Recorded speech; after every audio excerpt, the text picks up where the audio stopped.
So what we're going to do today will be interactive, but it's not going to be hardcore training, but we will do some interaction. So just make sure you're kind of within this range of my eyesight so I can see you guys and you can see me. And we'll start in just a few minutes.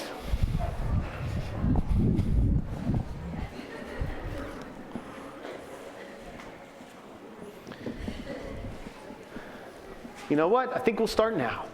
All right, I want to introduce myself. My name is Josh Arsamont. I am the owner and instructor at a place called Hero Martial Arts Academy. We have 2 locations, and I am one of the Maya consultants.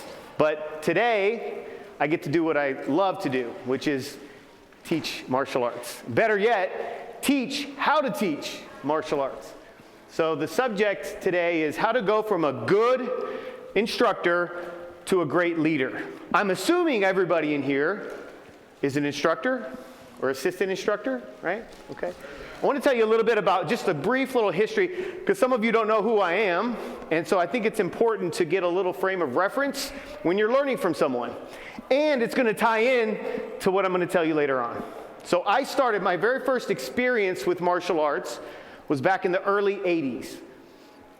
When I was a little kid, I was born in 78, 81, 82, ninjas were everything. They were in every movie, every cartoon, and ninjas were sort of like superheroes. And I wanted to be a ninja, but I'm a kid, right? So you just have these fantasies of... And then a movie came out called The Karate Kid. And this was the first time that I saw actual people doing martial arts, not ninjas doing martial arts. Karate Kid 2 came out, and I decided, you know what, I want to sign up. I want to do karate. So I signed up for a karate class. Did karate for about 9 months, and then I quit. I got my orange belt, but I quit. And I quit because at that time, kids weren't really training martial arts. It was for adults. And my instructor was a kid himself. He was 18 years old, had no experience teaching, and really no experience teaching kids specifically. And it was a very small school, but this was like the Karate Kid boom. So if you guys don't know, the Karate Kid came out and thousands of kids started signing up for martial arts classes. And you had these hardcore militaristic instructors now having to figure out how to work with kids, children. Well, I was one of those kids. It was me and 2 other kids in my classroom. After about 3 months, it was me and 1 other kid. 6 months in, it was just me. So I got bored. We had carpet, no mats, no bags. We did forms for 9 months. Boring, right? For an 8-year-old kid. So I went on to play other sports, but I always had this love for like, man, I wish I would have never quit. All these iconic movies came out in between that period, Bloodsport, you had Van Damme and Steven Seagal movies coming out, and so I kind of always fantasized about getting back into it. And then middle school, high school. And now I'm hitting puberty, right? And I'm seeing fights in school. And I was a scrawny kid, kind of insecure, and I was worried about, man, if someone tries to jump me, I want to be able to protect myself. But now martial arts became something different. It wasn't about wanting to be a ninja. It was about wanting to learn how to fight. Now, this was like 1990, 1991. Pre-UFC, pre-Brazilian Jiu-Jitsu. So it was like you either did boxing or you did karate. And then the debate was, which one's better? Is it boxing? Is it karate? Would Mike Tyson beat up Bruce Lee? And, you know, these kind of debates. And you really didn't know. I think now we kind of know what would happen, just saying. But back then, you didn't know. So I got really involved into like studying Bruce Lee. And the whole philosophy behind use no style as style. You don't want to have a style. You want to learn, learn boxing, learn judo, learn taekwondo, learn karate, blend it all together. Again, pre-mixed martial arts. So 1993, I moved into a new school. Just so happened the only martial arts school in that town was the taekwondo school. I did not want to do taekwondo. In fact, sorry if you're a taekwondo guy. I'm a taekwondo guy now. Well, but I did not want to do taekwondo because that same year in 93, they televised the world championships on TV. And all I saw was this, and a bunch of guys doing this and falling down. I was like, well, I don't want to do that. But that was the only school in my town. So I signed up. I said, well, I'm going to do Taekwondo and get really good at kicking, and then I'm going to transition to boxing. That was my plan. Well, little did I know, fate had something else in store for me. A couple years after this, my mom and my martial arts instructor started dating. And they would later get married. So I was like, I guess I'm doing Taekwondo now. And it became a family business. And I spent a lot of years training in Taekwondo, doing the forms, competing, doing Olympic-style sparring. But all the while, that same year I signed up in 93. Does anyone know what happened in 93? Changed everything? Nirvana. That was like 91, but close. UFC 1 came out, the very end of 93. So me and all my training buddies at the time, you see, you got to remember, all the guys that do MMA now and Muay Thai and Jiu-Jitsu, they were doing Taekwondo and Karate. There was nothing else for them to do. But then we saw MMA, which was just no-hold-barred fighting. We're like, oh, we got to learn that. We got to learn how to grapple. We got to learn Jiu-Jitsu. But there's no Jiu-Jitsu schools around, right? So what do? You just grab your friends and start practicing Jiu-Jitsu in the backyard. So that's what we did for years. Fast forward, I am a black belt in Brazilian Jiu-Jitsu now. I've trained in Brazilian Jiu-Jitsu. I've trained with American top team. Ricardo Laborio was here last week. He's he's the guy that gave me my black belt. Trained with professional fighters like Stephen Wonderboy Thompson, Tyron Woodley, Raymond Daniels. So I think I have a pretty blended style. And I just want to give you that little bit of background. I've been teaching since 1996, full time. It's been my job, it's been my passion. So I'm excited to kind of share with you guys some things today. A lot of what we're going to do is going to be things that you can work on in developing yourself as an instructor, because I don't know where you're at. Some of you guys may be like first year teaching. Some of you guys may be doing this for years, 10, 20 years. I don't know. But whatever I teach you today, you can work on for yourself, but also you can give it back to your students, because we all have leadership students, right? People that we train and want to inspire. So here's what we're going to do. We're going to partner up. I just asked everyone to participate. It's going to be simple. It's going to be easy, a little icebreaker too. And this is a drill you can do with your students. So I want you guys to partner up in groups of 3. So everybody stand up real quick. Find someone, grab a group of 3. If you don't have a group and you're a lone wolf, raise your hand. Find someone with their hand up and bring them into your group. Okay, good. Everybody have a seat. Yes, sir. I like he said yes, sir. Can everyone say yes, sir? Yes, sir. I like those callbacks. Lets me know you're paying attention. Lets me know I'm in control of the classroom. Okay, so you two stand up for me, please. This is how the drill is going to work. You're going to lead the warm-up. You can do whatever warm-up drill you want to do with your team, but make it short and make it easy. This is not a drill. This is not a workout. It's a warm-up. Anyone in here over 40? Okay, over 40, you know what I'm talking about. It takes like 45 minutes to warm up. So all we're going to do is this. You're going to bow them in or whatever you want to do. Up to you. So let's just bow in. All right, we're going to start off with 10 jumping jacks. Watch me. You're going to go like this. 1, sir. 2, sir. Show me 5 jumping jacks. Ready? Go. 1, sir. 2, sir. 3, sir. 4, sir. 5, sir. Awesome job. And then we'll rotate. Then you'll come in, you'll move over, and she'll do whatever she wants to do. And you're going to do that, rotate with each other to warm everybody up. Got it? Sure. All right, on 3. Let's clap. 1, 2, 3. Let's go. I want to see your communication skills. Let's go.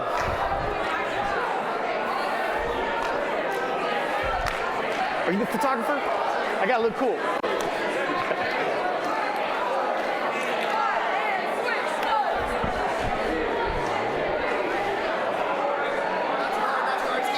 Oh, man, looking good. Oh, man, that's a heck of a warm-up.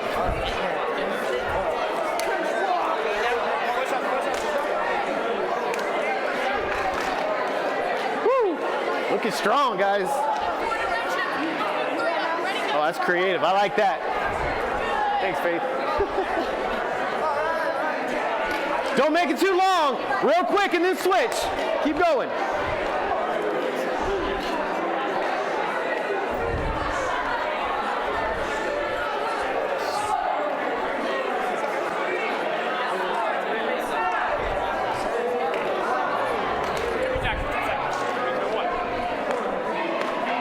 like it. I like it. Let's go. 30 seconds. Try to wrap it up. 30 seconds. Oh, sorry. You're good. Keep going.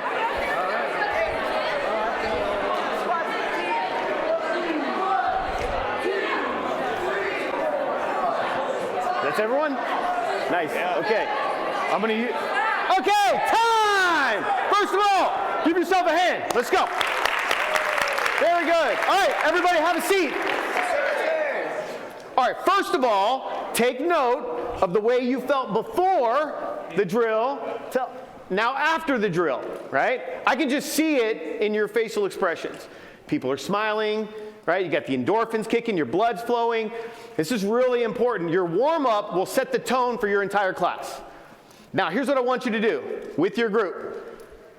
You're going to face each other, and you're just going to give some positive feedback. So hopefully everyone did a drill, right? So I want you to just go around, and everybody just say, hey, I like the way you did this. I like the way you did that. Whatever it is, positive feedback for like 60 seconds. Ready, go. Positive feedback.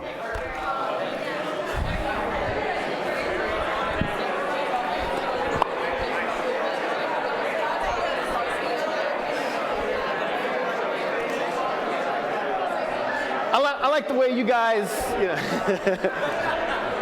they left you hanging.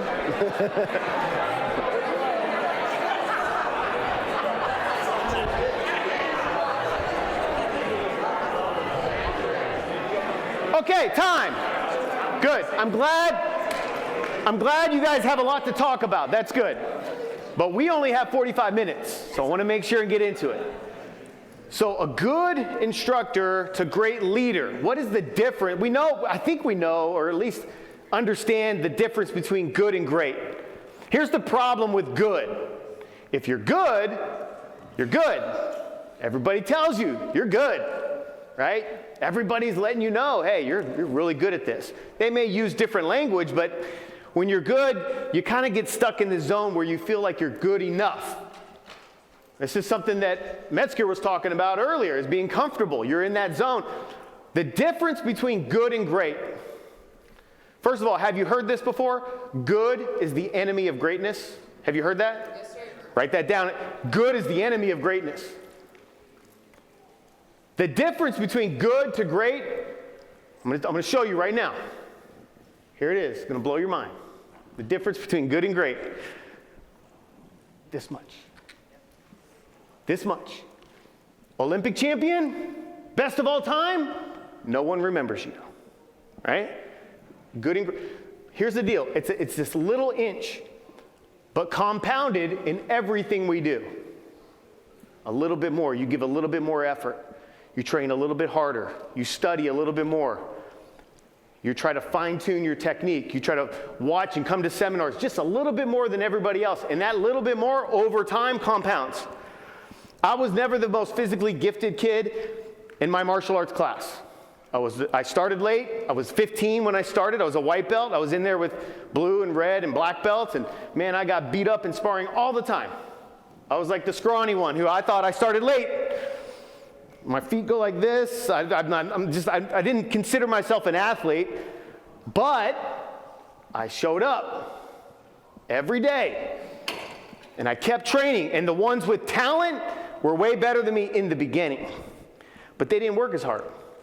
And you guys know, if you've been doing this long enough, you know that over time, you can beat talent if you keep showing up. So understand how to go from good to great. We got to give that a little bit more. But what is the difference between an instructor and a leader? Here's what I want you to know, because I think you intuitively already know this. With your team, I want you all to discuss, just take turns talking about who is the most influential teacher in your life. Can be an instructor or coach, can be a teacher at school, a mentor you had, doesn't matter. Someone that taught you and it was influential. So you have like a couple minutes just to think about it really quick. First person pops in your head. So discuss that now with your group. Go ahead.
30 seconds. Brian, I want your answer. Volleyball coach? Oh, okay. We got to get that on the mic. Okay, time. Again, I'm glad you guys are participating and you have a lot to say on this subject. That's awesome. I'm curious. I'd like to hear if some of you guys would like to share. You know, you don't have to, but we can go around to everybody. But if you would like to share, just stand up and kind of share. Who's the most influential teacher in your life? Anyone want to share? Go ahead. I feel for a lot of us, it's our dad. My dad is the person who got me into martial arts. He's the person who got me into music. Basically everything I'm into, my dad got me into, and he kind of pressured me into it the way dads do. Come on, you don't want to be the lame kid, something like that. So what qualities would you say he had that made him memorable for you? Was it his persistence in pushing you, or was it other things? Insight and making it sound interesting to me. Okay. Take mental note or actual notes. Anyone else want to share? Because when you share, you'll help the group. Yes, sir. Go ahead. Well, I'm about the same time that our instructor. Oh, yeah? Yeah. Karate Kid was one of the Yes, sir. that made it. All right, what I want to share is who actually making me push more is my Shiloshi right now. I'm retired military. Also, I'm a combat vet. And after I retire, I suffer a lot of PTSD and stuff, and I needed something to do that I can get that out. How I took martial arts when I was a kid, I said this is the best way now to come back and do that. My Shiloshi has been a very good mentor, and you know, taking me there to the point that I needed to relax and do more. And now he just hired me to be a trainer. Hey, congratulations. Part of my job in the Right. military was training others. Yes, sir. Can I ask you what qualities that he possesses that mean that much to you? So what qualities, what skills does he have to be that person in your life? He has an art of communication. That's his main thing. Communication And understanding. and understanding. And understanding. And he knows how to, talk to me at least in a way that I understand and how to focus. Nice. It's his communication style. Nice. Thank you, sir. Anyone else? One more person. Come on. You all everybody was talking like 5 minutes ago. Okay, go ahead. I would say my instructor, Paul Garcia. Yes. Not only just being a great life coach, but at the same time, just giving me the opportunity to teach, do what I love, and also like show what he's done for me by either seeing for other people and just connect in that way. That's great. So there's that word again, connection. Thank you, sir. Thank you for sharing. Listen, I didn't plan this. I didn't know what you guys were going to say, but I pretty much know. If I went around and had a conversation with every one of you guys, you would have similar answers for different reasons, but similar answers. Notice nobody said, man, they were a world champion. They had an awesome sidekick. Their armbar was like legendary. Nobody said anything about their martial arts skill, although that's important because you're a martial arts instructor. So we're going to talk about that. But to make someone memorable is how they make you feel about yourself. Are they a good listener? Do they connect? These are the things that can take you from good to great. And to be a great leader, think about this. If you're a leader, you have the flashlight. You have the vision and you have the map. If we're all lost in the woods and we don't know where to go, but I have the flashlight and I have the map, guess who's the leader? It's going to be me. But if I don't have it and you have it, I'm following you. You know the way out. A leader is someone who's been there before and can show you the way. They can't walk the path for you, but they can show you how to get there. So we're going to be leading by example. So let's go on with the next drill. Okay, go ahead and stand back up. Yes, sir. Thank you for the yes sirs. I love it. Not every school does that, but I appreciate that. So now I want you to go through, you're going to do another warm-up drill again, but we're going to layer on 2 more things. You might have been doing this already, but I want you to think about these things exclusively. So now I want you to make eye contact, facial expressions. We talked about communication. Communication isn't always just what you say, but it's how you say it, but it's how you look when you say it. You ever heard the term resting face? Okay. So smile, okay? You may be like, yeah, man, I had a great time. And all your students are like, man, I don't know, he was pissed off the whole time. She was like, you just have this look on your face, okay? So same drill, but just add in eye contact, smile, and let's add a little personal touch. A little fist bump, a little high five, or something like that, okay? Connection is key. All right, on 3, 1, 2, 3. Let's go. Same drill or different, you pick.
Okay, time. Chances are you're with a group that either you know somewhat or you're comfortable with. So now what I want you to do, find a new group. Let's go. Someone new. Someone new.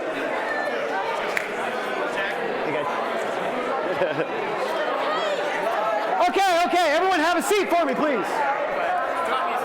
Everybody, yes, sir.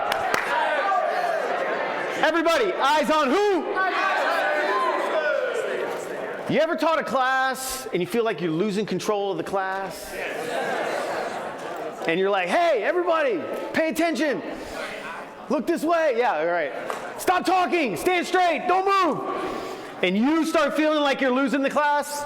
It's really good to use those one-word commands, eyes on who, or not one word, but you know, those callbacks, eyes on who, lock it up, whatever you do. Come up with something that means, hey, shut up and pay attention. All right, so how many of you guys teach a little kids class, 4, 5, and 6-year-olds? Wow, okay. Anyone teach like 7 to 9? Okay, teenagers? Adults? Okay, hands down. Hopefully, you guys, we would all agree that the way you teach a 4-year-old is very different than the way you teach a 9-year-old. Yes. And the way you teach a 9-year-old is very different than the way you teach a 19-year-old. Yeah. And the way you teach a 19-year-old is different than you teach a 49-year-old, right? Yes, I mean, we know, but do we know exactly what that means? Yes. I have some great instructors who are really good with the little kids.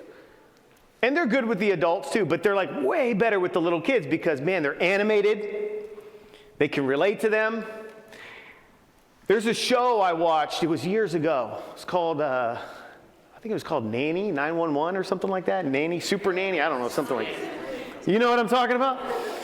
And it was like this TV show in like the 2000s, and it was like these problem kids would have this nanny come in. And it's kind of like what's the dog whisperer guy where he works with the dogs? Caesar or whatever. But it was for kids. And this nanny would come in and like in a day or two have these kids like, yes, ma'am, doing the dishes, cleaning the house. But it wasn't because she was strict and mean. It was because she had certain guidelines and she knew how to communicate with them. One of the best things I learned for teaching kids is this. Can you pretend like you're a kid? Can you get on your knees? There you go. So one of the best things you can do if you work with kids is to get on their level and look at them in the eye. Because all day long, this is what they see. Adults, they're looking up and their adults are telling them to do this. Sit down, calm down, right? Just do this, do that. And so when you're doing that to a kid, they're like, yeah, whatever. You're up here, I'm down here. But just do it. If you've never done it, just get down on their level. Hey, buddy, what's going on? How you doing? How's school today? And you just look at them in the eye. They're like, whoa. Adults don't do this, right? It's just one of those key things. And I'm just kind of bringing that up off the top of my head because it ties in with communication, right? So it's very important that we understand different ways to communicate at different age levels, all right? Now what I want you to do, because you have a new team, you're going to run through the same drill. So what did we do last time? We had eye contact. What else? Personal touch. Yeah. What else? Smile, right?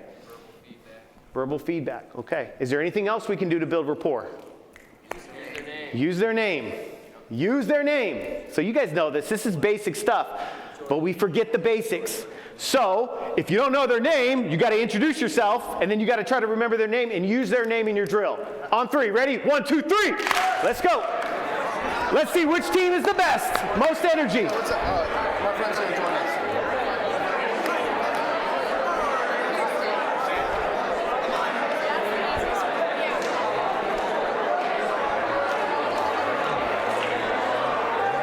Come on, it's the family drills. Come on.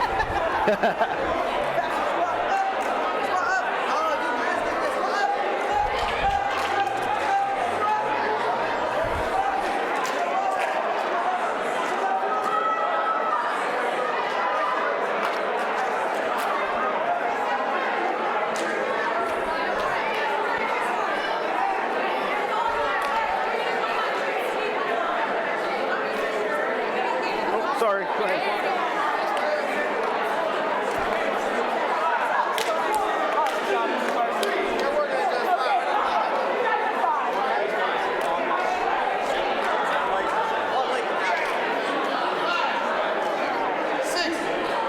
Here, turn it off real quick. There's a way to. I was trying to look at it.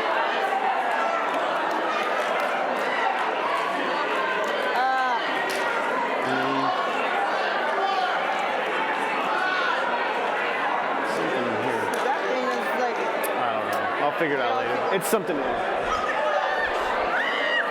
That's cool. That's cool. That'll get their attention. Okay, time. Everybody, take a seat. Yes, sir. All right, with your team. Feedback with your team right now. Go. Give them some feedback. Positive feedback. Things you like about what they just did.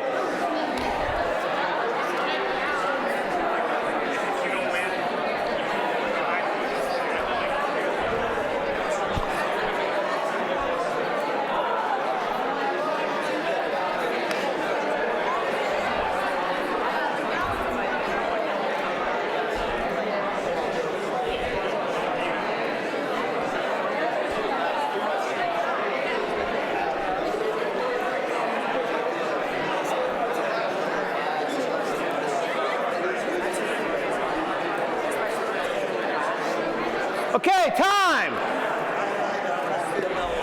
All right, anyone want to give public praise with someone in their group? In other words, stand up and say, hey, this person was awesome because of this, this, and that. Public praise. Raise your hand. You can stand up. Go ahead. So, Joe, what he did for his warm-up was he made it into a game, which was mirroring me. All he did was just a couple warm-ups. He had jumping jacks, and he moved to mountain climbers, push-ups. But the game made it feel like I was getting it. It made me feel like, okay, now I'm competing, now I'm playing, now I'm engaged. Right, that's cool. And did you know Joe beforehand? No clue who this guy is. But he remembered his name, which is good. All right, very good. How does that make you feel, Joe? Feels good. Feels good to be recognized, right? Yeah, okay, cool. So let's keep doing it. Give me some more, a couple more. Go ahead. This young man right here. This is Tommy. Everybody say hi, Tommy. Hi, Tommy. He's pretty chill. He's an honorary Jack. I'm Jack. He's Jack. So he's Jack part 3 today. This dude, he's great. Did a warm-up basic front kick, but he spotlight. He stopped the whole thing. Made this guy stand up and was like, hey, look at how cool this guy is. Best way to do it for everybody. One clap. Awesome. How did that make you feel, sir? Pretty good. Pretty good. He said pretty good. Pretty good. No. Yeah. One more over here. Come on. Cost you nothing. Go ahead. All right, so Leo absolutely crushed it when we were going over our front kicks. He broke it down to like each step as well. That way, even if we're from different styles. We all understood what he was talking about. So thank you for taking the time to make sure we all know what's going on. I appreciate it. Thank you. Guys, just remember, it costs nothing to give positive feedback. See, one thing about being a leader, if you want to have real impact, you have to be competent. People have to know that they're following you because you're good at what you do. And the only way to really be competent is, another way, is you got to build trust. There has to be like, and I'm not talking about martial arts techniques necessarily, I'm talking about you as a person. Because if I don't believe who you are as a person, in other words, you say do this, but in your personal life, I see you doing that. And these things aren't lining up, I'm going to question everything you say. Like, in other words, I don't trust who you are, you seem fake. So I want to pause for a moment and talk about your personal, and it may sound funny when I say this, but I want to talk about your personal brand.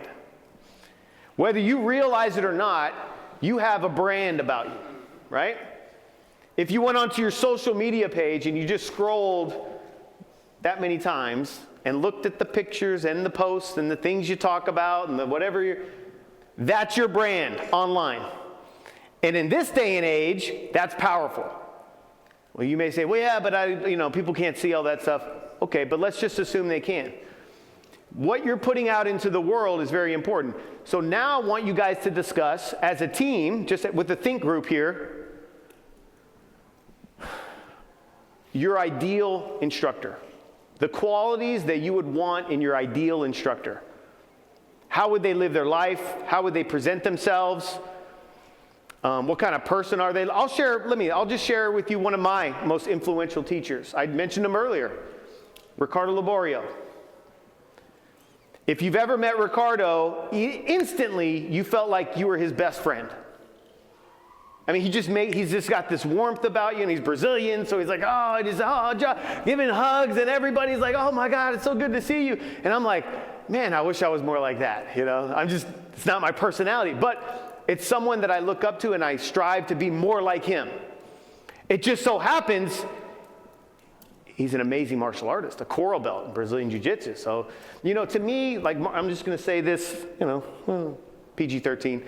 To me, a martial artist, a complete martial artist is the yin and yang. Very kind, but also a badass. You know what I mean? Yes, sir. Like the nicest people you ever meet, but don't mess with them.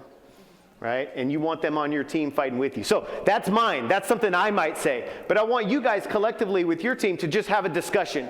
All right? And you're going to share some of your answers in just a little bit. Go ahead and do that now.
Okay, time. Now I'm over here. I'm going to switch it up a little bit. So I think your answers may be different than other people. Did you guys find that some people's answers were different than yours? Anybody? And it may be a generational thing. Like I came up with, Mr. Miyagi was the archetype. You know what I mean? Martial arts instructor. Stoic, always had words of wisdom, very caring, and then later on it was more like the Bruce Lee kind of mentor character in Enter the Dragon. But, if you come up in a different generation, it may be Power Rangers or I don't know, what's another? Teenage Mutant Ninja Turtles. Yeah, I don't know. Yeah, Master Splinter may be yours. I don't know. It's funny because I asked my students, hey, who's your martial arts idol? Someone you look up to? very few of them had one. It just blew me away. Because when I was a kid, they were like, there was always an argument about Van Damme versus this versus that. There was always someone to look up to, like an idol. I don't know who we have today. That's kind of off the topic, but it's on the similar topic because it's important to understand your definition of the ideal martial artist or the ideal kind of leader is maybe different from someone else. But I'm curious, who wants to share just a couple of them? Just a few. Give me some, sir. Right here. Go ahead. So ideal instructor to you. Who would that person be? What would that look like? Someone who's good with kids, but is also relatable to all ages. Good with kids, but also relatable to all ages. I love that. That's something I really strive to be. I feel like I have a knack for working with kids. Like I always did. I remember what it's like to be a kid. You know what I mean? So I remember when I see the kid, I'm like, they want to have fun, and I understand. But also, I don't want to be too kiddie and not be relatable to the adults, So I understand that. Yes? Someone who is patient and calm. Patient, calm. But can also understand when to be lighthearted and funny, but stern without being actually angry at the students. Here's one of my philosophies. This is just my personal philosophies as an instructor. I always start my classes off strict. I don't start with playtime and let's make jokes and let's have a game. I start off strict. I want my students oh man, here comes Master Josh. Oh boy. I want them a little bit nervous. And I start strong, and then through the class, towards the end, I always loosen it up and have fun at the end. But I found if you come in being funny and cracking jokes and being goofy, you're going to lose the kids from the get-go, right? One of the best, so one thing that I've done over the years is I've invited high-level martial artists and martial arts instructors into my school to be a guest and do guest seminars. And Wonder Boy, I talked about Wonder Boy earlier, amazing instructor. What you see on TV and all the interviews, that's who he is. And he still teaches kids classes. He fights, he just fought last weekend, but he teaches kids classes. He doesn't need to do that. Amazing instructor. But one of the most memorable and impactful instructors I ever had out to my school was Henner Gracie. You guys know Henner? Henner had this presence, he's also 6'7", right? But he had this presence when he walked in the room, and the kids were nervous about him, but he had this caring look in his eye. And he just demanded everybody pay attention. We're not joking around, we're not fooling around, but also keep it playful. That's his motto. And the kids had a blast. Kids had so much fun. And I just sit back and I watch some of these instructors, and it's so funny because we have preconceived notions about maybe how to act and how to be and how to relate, or how we should run class, or what our students are capable of. And then you watch someone else teach your students, and you realize, I'm holding them back. Maybe it's, I can learn, I can grow. So, I always challenge people, if you want to be a great leader, watch how people communicate. Another great, you can have people who influence you who you've never met. Tony Robbins, never met him, but I've listened to hours and hours and hours of Tony Robbins. Dave Kovar. Every time I teach, it's funny because someone said the other day, he's not in here now, but he's like, oh yeah, Shane, when I first met Shane Tassel, he was like, oh, you kind of sound like Roland Osborne. I'm like, Roland Osborne? I don't sound like Roland. And then someone else said, you kind of sound like Dave Kovar. I'm like, Dave Kovar? But I realized these are some of my influences. So every teacher we come across, we have something to learn from, and you can pull. Just like we talk about martial arts, use no style as style, take the best from everybody, be someone who is interested in learning how to communicate. So on that note, we're going to do our last drill today, and it's going to be on connection. So teaching and all that, that's all great. I did a poll in our school, and I asked our parents, what's the most important part of class to you? Because I was curious. So I asked, is it forms? Is it sparring? Is it kicking targets? Is it the physical fitness? Is it self-defense? Or is it the mat chats and the life lessons? Overwhelmingly, they said the mat chats and the life lessons. All the stuff we do, all the punching and kicking and moving and takedowns and drills and physical fitness, no. They said it's at the end of class or the beginning or whenever you do it, when you sit down and you have that talk with the kids. And oftentimes I have instructors ask me I don't know what to talk about. What do you talk about? And I'm like, so let me ask you, if you're a parent, stand up. All right? I'm just going to ask you, what's something you say to your kids Every day. Give me something you tell them every day to do. Remind them to do. Brush your teeth. Brush your teeth. Wake up. Wake up. Wash the dish. And it could be, you can repeat the same answer. Takes dogs out. Dogs out. Be good. Be good. Brush your teeth. Brush your teeth. Make good decisions. Be respectful. Oh, Straighten your room before your mom gets home. straighten your room before your mom gets home. Dishes in the dishwasher. Dishes in the dishwasher. Okay, time. We can go around. You get the idea. Have a seat. That's what you talk about. When I had kids, there was a point I didn't have kids, and all of a sudden I had kids, and I was saying the same thing every day. Pick up your shoes, clean your room, brush your teeth, comb your hair, get ready for school, get ready for bed, don't talk back. Hey, look in the eye, shake their hand. These are the things I said almost every single day. And I'm like, well, that's going to be our Matt Chat. That's going to be our life skills curriculum. It's pretty simple. And if you can deliver on that, you're giving the parents exactly what they want. So what I would like for you guys to do now as a group is to just take turns giving a small little 90-second little Matt Chat, little huddle talk, whatever you want to call it, on just life lessons.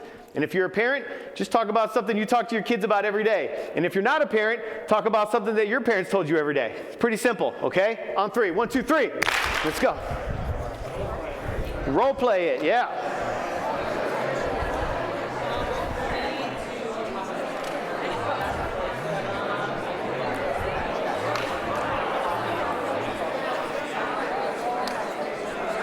Okay, freeze!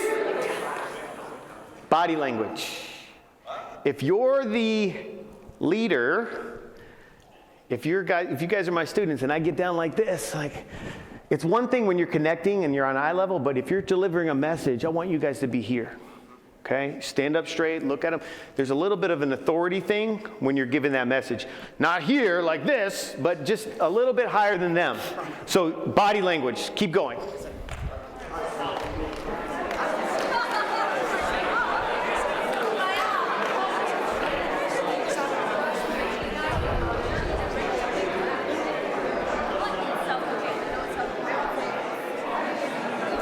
Probably good. You're probably good. I figured it out. You figured it out? But right in the Oh, no. right there when you were doing that last. I'm going to ask them to all do something. Time? Okay. All right. Okay. Okay, if you haven't rotated, let's rotate. We got 4 minutes. We're going to wrap this thing up, unfortunately.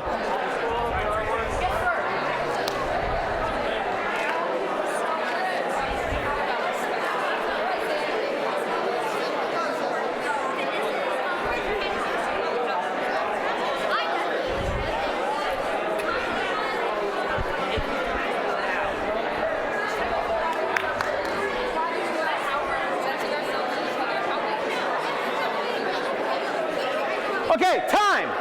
Only because we're short on time and we're going to wrap this up soon. So sit down. Okay, good. Some of you did it. A lot of you didn't. I get it. Here's a couple things I want you guys, write this down.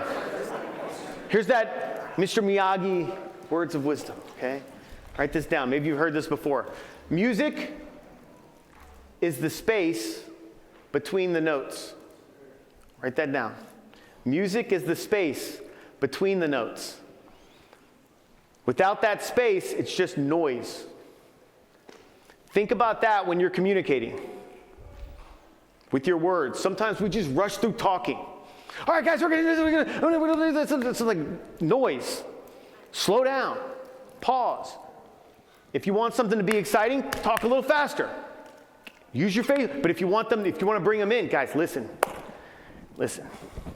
You talk a little bit different, right? You bring them in. And you got to have emotional content. Man, Bruce Lee said it. Did you watch emotional content? Don't just talk at people like a rehearsed thing that you say. Speak from the heart. Most importantly, tell your story. People learn best through storytelling. If you just tell people what to do, but when you tell a story, they put themselves in the story, in their imagination, and it's the best form. So when you're delivering Matt Chats at the end, always try to tie in something from your experience, which is why I tried to start off today with a little story about myself to make things a little bit more relatable. And what did he say? I was your age. I was from that same generation. He put himself in that spot. don't forget, this is the last thing. Tell your story. Share your story with people, especially your students. They need to hear it. But I'm just a kid. I don't really have it. You got a story. How did you get involved? Why did you stay? That's one thing we talk about often. The reason you start martial arts is not the same reason you stay. I started to have fun. I started because I wanted to learn how to fight. But that's not why I do what I do now. That's not why I do it. For me, teaching, it's like, I feel like it's a gift from God. I feel like it's a gift. And that's like pretty much all I got. And so my role in life, if I want to live a purpose-driven life, is to give back to other people. Because when I'm gone, I'm gone. Shirt, someone else's shirt, clothes, everything's gone. The only thing I'll have left is my legacy and what I gave to other people. Hopefully I've given something to you guys that you can take back, and you can take that mindset and give it back to your students. Thank you guys. Give yourself a hand. Let's all stand up. We'll bow out real quick. Thank you guys. Everyone feet together and bow. Give yourself a hand. Thank you, everybody. Give us over 40s a little more time to get up. Sorry. Sorry. Yeah. You said something about your feet that resonated with me. Yeah? My feet make that fucking V whenever I'm Like- outside of my feet. And when I run, I can't run. I can't run. We don't talk about me when I run. How'd you get over that shit, bro? That's my I biggest- don't. It's still a hang up. I'm a barefoot martial artist, right? Yeah. You walk around like that. I walk around like this. I've had little kids call me out on that shit. But legitimately though, like my knees hurt, my hips hurt, like that shit pisses me off. Yeah. I don't. I just deal with it. This is the way it is. Yeah. That's awful. Turn this off.